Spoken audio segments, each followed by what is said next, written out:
Assalamualaikum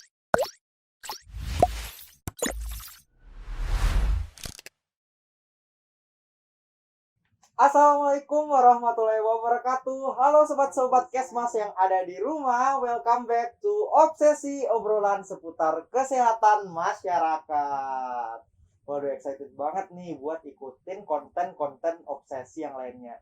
Dan ada yang baru nih guys, yaitu segmen Lab Apa FKM Unhas Outdoor Action.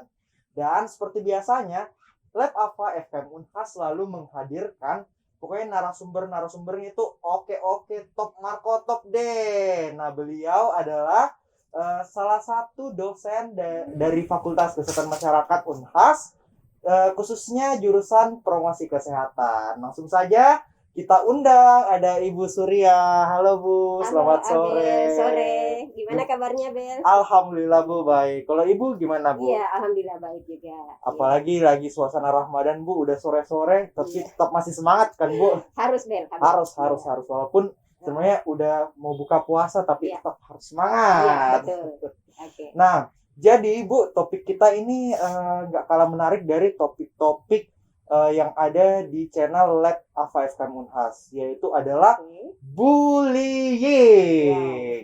Pasti sobat-sobat obsesi di rumah nih yang udah selalu nonton drakor, udah tahu deh bullying itu kayak gimana, udah sering nonton bullying kayak gimana. Dan guys, bullying di realita itu beda loh sama yang di drakor. Jadi nggak ada opa-opa Korea nanti yang datang buat bantuin, nggak ada.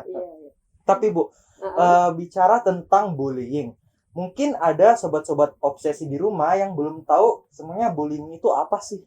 Oke. Baik, teman-teman Sobat Lab Apa. Jadi sebenarnya bullying itu berasal dari kata bull ya, ini bahasa Inggris Bel, yang artinya banteng. Nah, tahu sendiri kan ya Bel ya, banteng itu kan dia punya kesenangan itu nyeruduk ke sana sini ya. Jadi makna dari bullying itu bahwa suatu tindakan yang sehingga digunakan untuk melebalkan tindakan destruktif gitu ya, sehingga dikatakan bullying itu kalau dilakukan upaya kekerasan, kemudian melecehkan, mengusik, mengganggu, dan itu dilakukan secara terus-menerus dan berulang kali. Nah, kalau dalam istilah Kamus Bahasa Indonesia sendiri, bullying itu sebenarnya dia punya padanan ya. Jadi ada beberapa padanannya itu antara lain disebut juga perundungan. Nah, dari kata rundung. Kemudian ada juga yang menyebut dengan merisak, dari kata risak. Nah, itu lebih istilahnya jauh lebih menyakitkan. Lebih menyakitkan dibanding dari kata merundung tadi. Nah, kemudian ada juga yang menyebut dengan menyakat. Nah, orang yang melakukan tindakan bullying itu disebut dengan penyakat. Dari kata sakat. Sakat itu artinya mengusik, mengganggu atau menghalangi, ya merintangi. Tapi beda sama sakat yang di masjid Bu. Oh beda. Itu jakat. Kalau yang ini sakat gitu ya. Itu berbeda ya. Tapi ketiga istilah tadi itu semua dalam bahasa Indonesia dipadankan dengan kata bullying tadi. Jadi bullying itu adalah suatu tindakan tadi yang saya sebutkan, melakukan tindakan mencemooh, melecehkan, kemudian menghina, melakukan berbagai tindakan kekerasan. Jadi itu dalam bentuk verbal dengan kata-kata tadi, menghina, memfitnah, membuli, mengejek. Iya, gitu. Mengejek, melabel dengan nama-nama yang dianggap lucu-lucuan tapi sebenarnya menghina. Kemudian juga bisa secara fisik tadi yang saya katakan, menendang, menampar, kemudian menyakiti. Kemudian bisa juga secara sosial, yaitu menjauhi, menghindari, mengucilkan gitu ya. Dan juga bisa melalui sosial media. Jadi itu diantaranya pengertiannya. Nah, tadi kan kita udah bahas tentang pengertian nih. Tapi kayaknya tadi di pengertiannya udah masuk contoh-contoh tindakannya deh Bu. Mungkin bisa dikasih contoh yang lebih konkret lagi Bu. Oke. Baik, jadi para ahli sebenarnya itu membagi beberapa jenis ya dari kategori tindakan membuli atau bullying ini. Namun secara general itu beberapa diantaranya, yakni jenis yang pertama disebut dengan bullying verbal. Tadi saya sempat sebut ya. Jadi bullying verbal itu adalah salah satu bullying yang paling banyak sebenarnya dilakukan selama ini. Mungkin orang udah anggap biasa gitu iya, ya Bu. gitu. Biasalah, Iya, cuman betul. diomongin gini, jangan Jadi, baper. jadi melalui kata-kata yang menghina, kemudian misalnya nih ada yang aneh sama Abel gitu, kemudian di label seperti itu. Jadi memberikan julukan-julukan, kemudian memfitnah, kemudian menggosipkan, atau kemudian menyebutkan dengan kata-kata yang dianggap lelucon tapi sebenarnya itu menyinggung perasaan dan tidak nyaman, melukai orang-orang yang bully tersebut. Nah, kemudian yang kedua itu adalah tipe bullying secara fisik. Nah, bullying secara fisik ini tidak sebanyak jenis bullying yang lainnya karena dia lebih gampang atau nampak, lebih mudah diidentifikasi. Kenapa itu lebih kelihatan? Jadi biasanya orang yang melakukan bullying fisik itu sampai melakukan tamparan, menyakiti, mencekik, dan segala macam tindakan fisik lainnya. Nah, kalau bullying verbal tadi itu merupakan awal biasanya terjadinya bullying lainnya. Jadi mungkin tidak sebanyak bullying verbal, tetapi dia menyakiti secara fisik, bahkan sampai kemudian menghancurkan barang-barang milik orang lain gitu ya yang dibully. Nah, kemudian ada juga jenis berikutnya itu disebut dengan bullying relasional. Nah, kalau yang ini dia lebih kepada hubungan ya. Jadi bagaimana kemudian bully itu dilakukan dalam interaksi. Nah, interaksi misalnya dengan menjauhi, menghindari, mengucilkan, kemudian mendiamkan. Nah, itu juga termasuk tindakan bullying ya. Nah, itu termasuk. Nah, hati-hati loh. Dengar guys, menjauhi teman aja udah masuk kategori bullying. Kalau itu misalnya membuat orang tidak membuat tidak nyaman orang lain, dan itu kemudian melukai perasaan orang lain. Nah, tindakan bullying relasional ini yang lebih sulit diidentifikasi dibanding dua jenis sebelumnya. Kenapa? Karena misalnya kalau yang tergolong dalam bullying relasional ini masuk dalam pandangan sinis, kemudian ekspresi yang tidak nyaman yang kita tunjukkan kepada orang lain, bahkan helaan nafas yang sifatnya mengejek atau gerakan-gerakan tubuh mengejek itu masuk dalam relasional. Nah, itu biasanya kadang-kadang susah diidentifikasi karena kadang-kadang kita anggap sebagai bagian dari hubungan kita berkomunikasi sehari-harinya gitu ya. Nah, kemudian yang berikutnya Bel itu adalah bullying yang mungkin paling tren saat ini adalah bullying elektronik atau cyberbullying.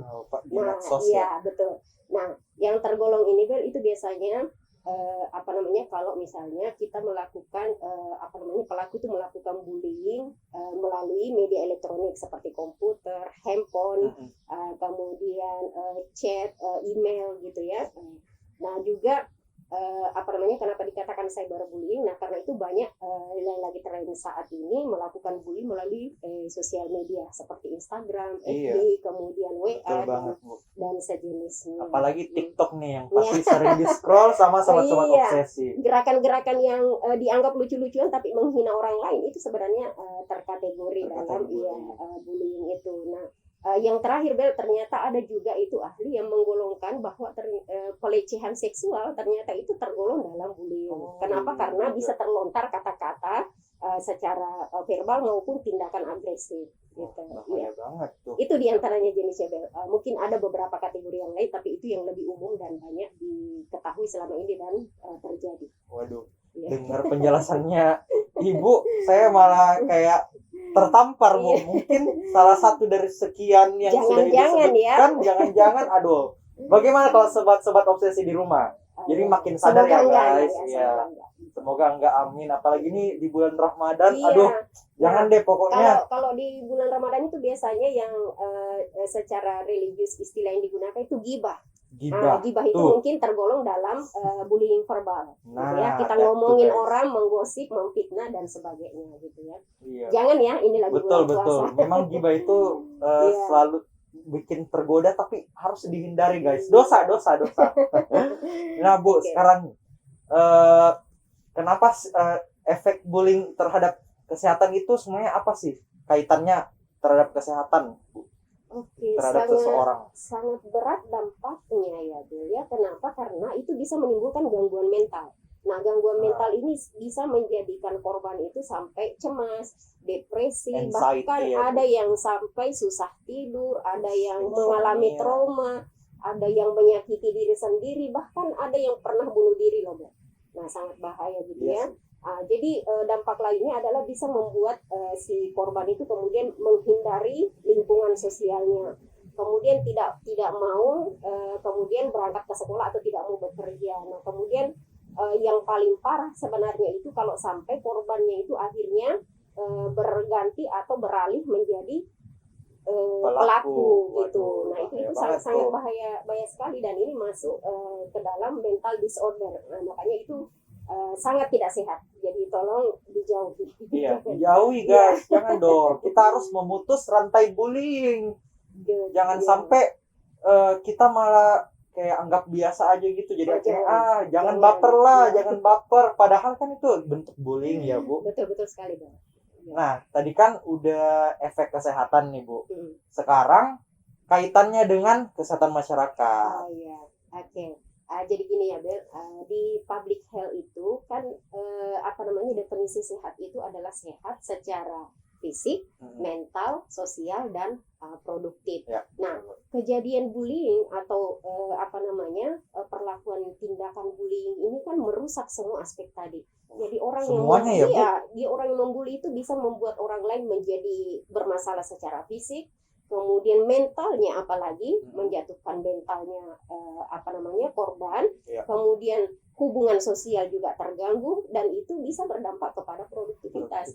Jadi begini, Bel, ini adalah sebenarnya masalah kesehatan masyarakat yang betul-betul salah satu ya mengganggu aspek kesehatan masyarakat. Nah, kejadian bullying ini kelihatannya itu seperti fenomena gunung es ya. Jadi yang nampak itu kasus yang dilaporkan itu sangat sedikit dari fakta sebenarnya. Jadi itulah makanya ini masuk ke dalam kategori kajian atau ruang lingkup kesehatan mental atau salah satu aspek public health. Iya, betul banget. Mungkin sebenarnya terjadi di sekitar kita, Bu, tapi kita mungkin nggak sadar dan bahkan takut untuk laporin teman-teman kita yang bullying. Seharusnya nggak boleh kan, Bu? Harus berani bertindak. Iya, harus berani bertindak. Kan kita anak Kesmas itu mencegah dong. Karena mencegah itu lebih baik daripada mengobati. Nah, Bu, sekarang sebenarnya alasan seseorang tuh atau sekelompok melakukan tindakan bullying itu apa sih? Kan biasanya bullying itu paling sering terjadi di remaja nih. Kenapa sih alasannya mereka selalu buat bullying atau gimana gitu? Kalau spesifik di remaja itu kan mereka apalagi terutama berangkat remaja awal itu kan ada upaya untuk mencari identitas diri ya, jati diri, pengen mencoba sesuatu yang baru, seru-seruan dan sebagainya. Nah, biasanya para pihak yang membuli itu mereka terpicu karena ingin mendominasi. Nah, keinginan untuk dianggap kedudukannya lebih dari yang lain. Ingin menunjukkan kepada korban itu bahwa kamu harus menghargai saya, kamu harus melihat saya ada gitu, eksis gitu. Sehingga alasan pertama itu adalah karena keinginan mendominasi. Nah, terus alasan kedua itu jangan dikira bahwa pelaku pembuli itu adalah orang yang tingkat kepercayaan dirinya bagus. Kadang-kadang karena kepercayaan dirinya rendah, akhirnya dia melakukan bully. Kenapa dia membuli? Karena ingin menutupi kekurangannya gitu ya. Nah berikutnya tindakan bully itu kadang-kadang dipicu oleh karena kondisi tidak nyaman di keluarga atau mungkin di lingkungan pergaulan kita.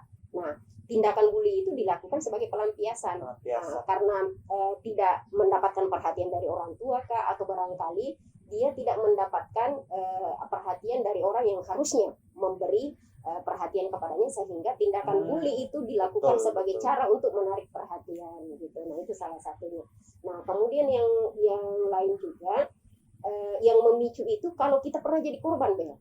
Nah, itu ternyata kalau kita pernah menjadi korban bullying, nah itu bisa menjadi cycle yang tidak sehat, yang menjadikan kemudian kita kita ingin balas dendam dan akhirnya melakukan hal yang sama. Jadi melampiaskan juga. Nah itu dampak paling buruknya deh kalau jadi aku kayak bilang. lingkaran setan gitu ya Bu. Ya, cycle yang tidak sehat. Cycle yang nggak sehat guys. Ya. Jadi ingat jangan bullying karena dampaknya berputar terus. Iya. Makanya nonton Obsesi. Oke, kita lanjut pertanyaan selanjutnya Bu. Tadi kan udah dibahas dari pengertian lah, dari hubungan dengan kesehatan dan sebagainya. Sekarang di mana sih tempat-tempat biasanya bullying terjadi? Oke, jadi kalau bicara lokasi sebenarnya everywhere. Everywhere ya? Iya, jadi sebenarnya bisa terjadi di mana, tetapi dalam beberapa waktu belakangan dan juga mungkin informasi dan berita-berita atau kejadian-case yang terjadi itu banyak terjadi di lingkungan sekolah. Ya. Padahal sebenarnya bullying itu tidak hanya di lingkungan sekolah terjadi, karena bisa terjadi di kampus, bahkan di tempat kerja dan juga mungkin di lingkungan keluarga juga ya Bu? Betul bisa terjadi di lingkungan terdekat kita, karena biasanya antara pelaku dan korban itu mayoritas saling kenal. Jadi orang yang sudah saling kenal sebelumnya, jadi tentunya kejadian itu berputar antara orang-orang di sekitar pelaku dan korban. Seperti itu ya Bu. Oke. Jadi makanya guys, jadi bisa aja orang-orang di sekitar kita nggak sengaja gitu. Padahal itu udah bullying. Ngeri banget. Makanya berhati-hati lah. Oke, kita lanjut pertanyaan selanjutnya. Jadi Bu, sebagai orang awam atau untuk sobat-sobat obsesi di rumah mungkin punya pertanyaan nih. Bagaimana sih lihat ciri-ciri orang yang udah kena bullying? Nah, biasanya kalau itu terjadi pada anak-anak ya, nah ini orang tua mesti jeli melihat ya, mereka yang mengalami bullying adalah cirinya itu biasanya nafsu makan jadi kurang. Kemudian mereka mencoba memutus pertemanan, interaksi sosialnya, susah tidur. Kemudian kadang-kadang sering itu salah satu cirinya itu sering periksa HP, gelisah gitu ya, karena kan mungkin saja dia sedang diteror gitu ya. Nah itu salah satu cirinya. Nah bahkan sampai kemudian mereka mengalami trauma yang berlebihan, tidak mau pergi sekolah atau tidak mau bergaul dengan banyak orang. Nah di antara ciri-ciri tadi, orang yang biasanya mengalami bully itu adalah mereka itu yang dalam posisi ada masalah dengan kelainan secara, atau dia berbeda secara fisik. Contoh nih Bel, nah kita tidak ini ya, kadang-kadang yang menjadi korban itu mereka yang punya berat badan berlebih, atau sebaliknya sangat kecil, sangat kurus. Nah itu biasanya suka dilecehkan atau dikerdilkan atau dicemooh oleh lingkungannya atau peernya. Nah kemudian juga mereka secara fisik ini bukan tampilan secara fisik aja, cara berbicara kita Ben itu bisa jadi sasaran bulian. Kalau misalnya kita minoritas terus ke mayoritas misalnya dari suku mana gitu terus dianggap lucu banget cara bicaranya. Nah itu kita nganggap itu lucu padahal sebenarnya kita sedang mencemooh gitu. Betul. Cara bicara, gaya berpakaian aja bisa jadi bahan bulian gitu. Bahasa Makassarnya patotoai. Oke. Jadi yang dalam punya perbedaan tadi ya. Terus yang kedua Bel, yang dalam posisi lemah dalam artian gini Bel, dia misalnya dalam pergaulan itu sering diremehkan dan dia tidak punya kuasa untuk berani melawan atau kemudian membela diri. Nah itu akan jadi sasaran atau korban bully secara terus-menerus. Nah kemudian juga mereka yang kemudian menjadi sasaran bully itu adalah yang punya kepercayaan diri rendah. Nah kemudian ya untuk itu makanya harus punya kepercayaan diri dan keberanian sehingga tidak menjadi korban bullying gitu ya. Nah sebenarnya kalau menjadi sasaran atau yang berisiko mengalami bullying itu bukan hanya anak-anak atau remaja aja Bel. Jadi bukan karena posisi mereka yang kemudian lemah atau anak-anak yang bisa mendapatkan bullying yang tidak hanya di lingkungannya tapi juga di rumahnya, tapi juga orang dewasa. Nah barangkali Abel ikuti perkembangan informasi akhir-akhir ini kan ada guru yang kemarin itu dirisak oleh aparat desa. Guru yang kalau nggak salah di Sukabumi. Nah, guru ini kebetulan dia mengupload kondisi jalan desa yang rusak. Ternyata aparat desanya nggak terima.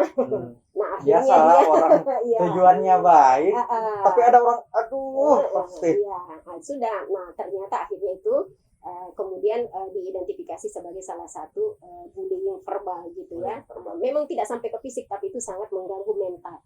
Nah, kemudian yang paling baru-baru nih kejadian pemukulan terhadap perawat, ya, pemukulan terhadap tenaga kesehatan itu yang dilakukan oleh orang tua pasien. Nah, kejadiannya itu karena anak si pelaku itu kebetulan impusnya dicabut sama perawatnya. Kalau nggak salah itu di rumah sakit Siloam Hospital Sriwijaya gitu ya.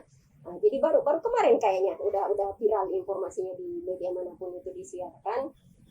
Kemudian pada saat dicabut impusnya itu keluar darah, kemudian orang tua tidak terima, akhirnya melakukan pemukulan terhadap si perawat. Nah, jadi makanya bukan hanya yang anak-anak aja, orang dewasa pun bisa mengalami.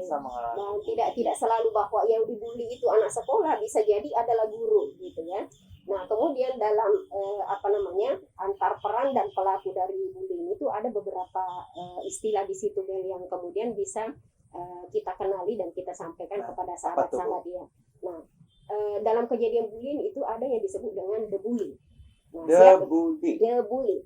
Nah, siapa the bully ini? The bully ini adalah dalang, pemimpin, inisiator atau pebully aktif gitu ya. Nah, jadi orang yang melakukan bullying secara aktif. Jadi dia yang menjadi inisiatornya, konseptor dari kegiatan bully gitu ya. Dari kejahatan. Iya. Pokoknya pelaku utama deh, aktor utama gitu. Nah, terus ada yang disebut dengan assisting the bully. Nah, siapa assisting the bully ini? Dia yang membantu the bully tadi. Oh, asistennya guys. Iya. Assisting the bully ini sama aktifnya dengan the bully, tetapi dia biasanya melakukan bullying itu berdasarkan perintah dari the bully. Iya, nah, kemudian ada namanya reinforcing the bully.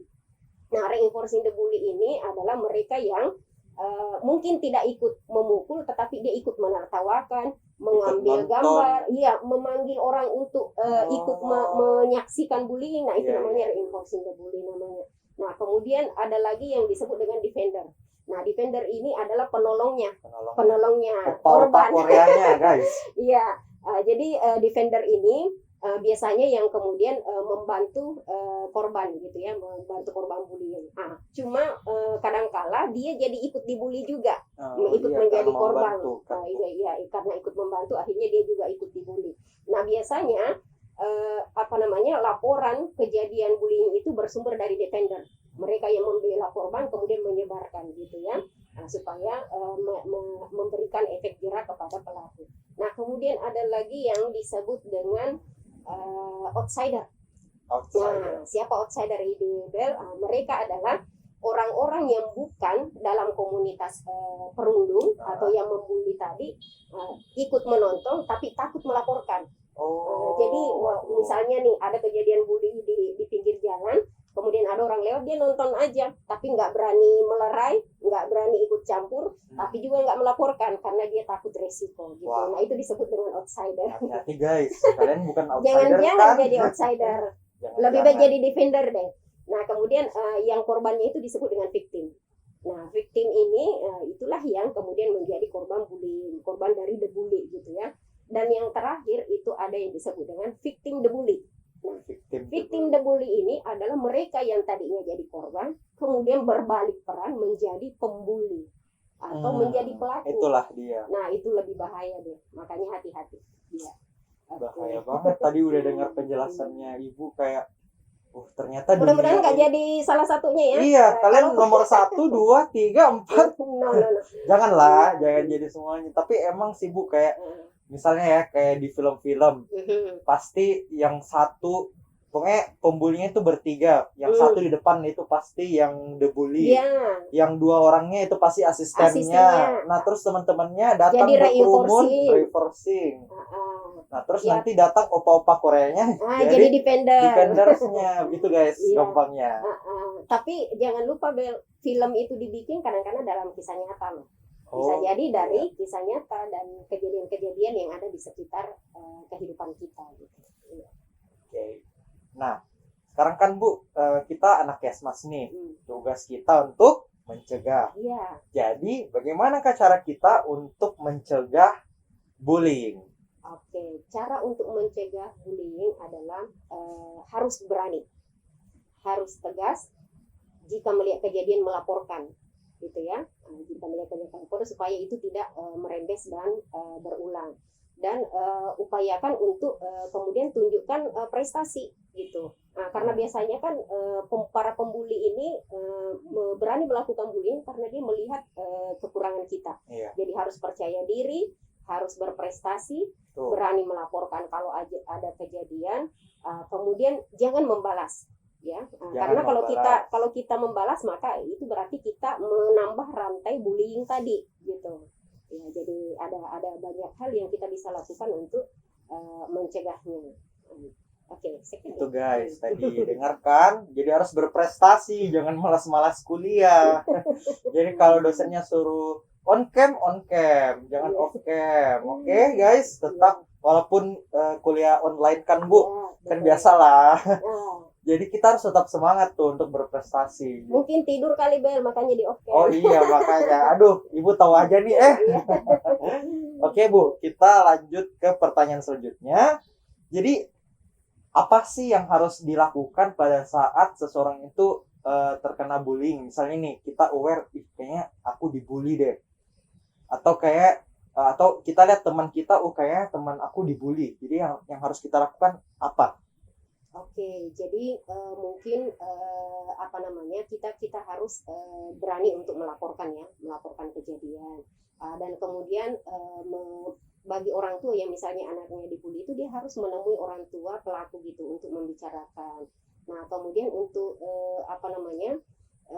jika melihat kejadian bully supaya itu tidak berulang, maka itu harus dilakukan pendekatan kepada pihak-pihak supaya kemudian memberikan sanksi setidaknya ya, agar pelaku ini kemudian tidak terus-menerus melakukan dan menganggap itu adalah sesuatu yang wajar atau diterima. Karena kadang-kadang pembuli itu merasa asik aja, merasa nyaman aja karena nggak ada yang melaporkan, kemudian menganggap bahwa korbannya itu oke-oke aja gitu, biasa aja gitu, dan yang lain juga cuma nyemangatin gitu, tidak menganggap itu sesuatu yang salah gitu. Malah mungkin mereka selalu ngira main-main kan Bu, have fun aja gitu. Nah ini pernah ada kejadian yang ada siswa yang di Malang, itu kejadiannya itu kan sampai dibanting di paping, yang sampai kemudian jarinya itu harus dipotong karena dia mengalami cedera. Nah, apa jawaban pelakunya? Mereka bilang bahwa mereka itu sedang iseng dan main-main aja. Bayangkan main-main tapi kita cedera fisik gitu. Iya. Nah, itu masih mending fisik. Nah, bagaimana kalau misalnya sampai ke mental kita juga apalagi mental trauma kan, gitu ya. Panjang kan Bu. Nah, kalau misalnya pun dalam kondisi itu tidak bisa diatasi, mungkin baiknya korban bullying ini dipindahkan, pindah lokasi baru, kemudian ajak mereka bicara dan kemudian komunikasi, dan juga barangkali dibuatkan aktivitas yang lebih positif sehingga dia bisa melupakan ini, dan mungkin mereka lebih baik bergaul dengan banyak teman yang sehat. Yang artinya tidak punya potensi untuk melakukan bullying. Okay. Jadi cara kita untuk melihat kalau lingkungan tersebut sehat itu gimana Bu? Nah, kan sebenarnya mudah aja Bel, karena pelaku bullying ini kan mereka punya ciri itu seperti ini. Mereka biasanya berkelompok dan selalu merasa dominan terhadap situasi di sekitarnya, dan kemudian mereka selalu ingin mendapatkan pengakuan. Dan biasanya pelaku bullying itu orang-orang yang populer di komunitas itu. Tetapi tidak selalu bahwa orang yang populer itu destruktif atau negatif. Ya. Karena kadang-kadang kepopuleran itu dibawa ke hal positif. Nah, kebetulan bullying ini adalah membawa ke hal negatif. Nah, mengidentifikasinya itu lihat aja, kalau mereka sering mengucilkan orang, sering kemudian mengeluarkan bahasa-bahasa yang kemudian mencemooh orang lain, nah itu kan sudah ciri-ciri tidak sehat gitu. Nah, sudah kalau seperti itu hindari deh. Hindari. Banyak loh hal positif yang bisa dilakukan sebagai anak Kesmas. Iya dong, pastinya. Dan sekarang Bu, kita ke pertanyaan terakhir nih. Tapi kayaknya udah include sih tadi sama penjelasan Ibu, tapi mungkin bisa lebih rinci dan mungkin secara apa ya? Secara klinis mungkin ya. Kalau kita mau tanganin orang atau korban bullying itu gimana, Bu? Bawa ke psikiater kah atau gimana? Atau ada beberapa sebenarnya tahapan yang bisa ditempuh. Yang pertama barangkali kita lakukan pendekatan dulu ya, komunikatif dulu supaya kita bisa tahu apakah betul-betul dia mengalami dan seperti apa tindakan bullying yang dia terima gitu, supaya kita bisa tahu.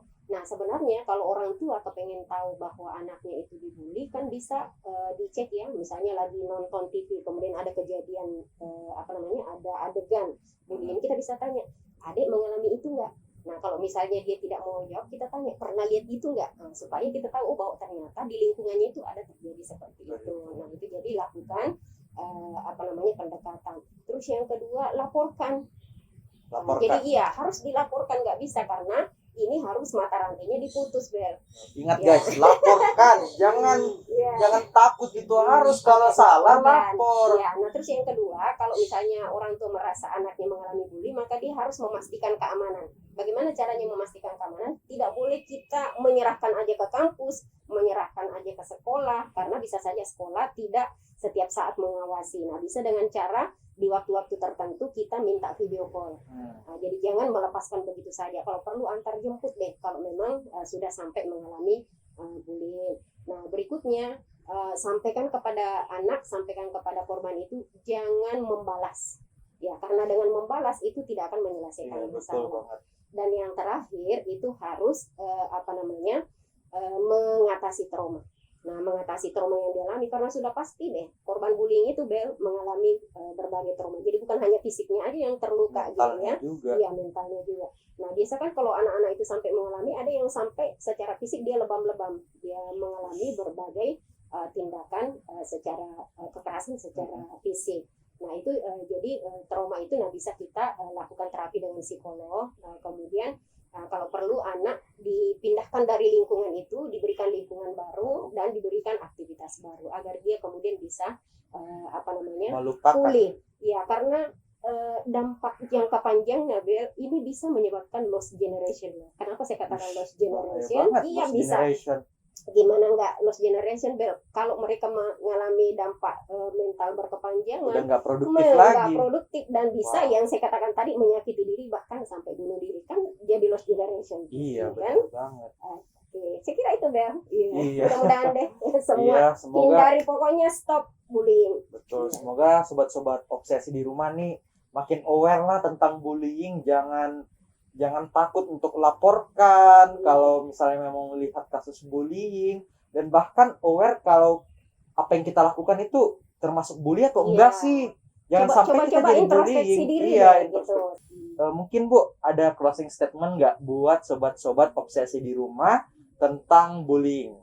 Pesan-pesannya. Baik, yang pertama teman-teman sobat obsesi, sobat Lab Apa FKM, bullying itu tidak sehat. Sangat tidak sehat. Baik Anda yang melakukan, apalagi yang menjadi korban. Yap, nah, betul. Kenapa saya katakan yang melakukan juga itu tidak sehat? Karena dia akan dikejar rasa bersalah. Ya, seumur hidupnya dia akan ingat terus dan menjadi terkesan bahwa dia pernah melakukan tindakan yang buruk terhadap orang lain. Itu satu, tidak sehat. Terus yang kedua, putuskan mata rantai, hentikan. Kalau ketemu, laporkan. Dan kalau Anda mengalami, berani gitu untuk melaporkan, sehingga hal seperti ini tidak terus-menerus terjadi dan selalu berputar menjadi siklus yang tidak sehat di lingkungan kita. Ingat, public health untuk mencegah dan bukan untuk mengobati. Karena mencegah lebih baik daripada mengobati. Oke, terima kasih banyak Ibu yang sudah datang. Kayaknya udah dekat puasa. Iya, udah mau buka puasa nih guys. Jadi pokoknya itu deh guys, bullying itu nggak baik dan kita harus mematahkan si lingkaran setan itu. Supaya ingat tadi kan lost generation. Ngeri banget kalau Indonesia bisa lost generation. Nggak mau kan kalau Indonesia nanti ke depannya lost generation. Maka dari itu stop bullying. Oke, terima kasih banyak sobat-sobat obsesi di rumah yang udah pantengin channel ini dari awal. Jangan lupa untuk like, subscribe, komen di bawah, dan share ke teman-teman sekalian agar video ini dapat dilihat semuanya dan orang makin aware tentang bullying. Oke, itu dia. See you. Bye.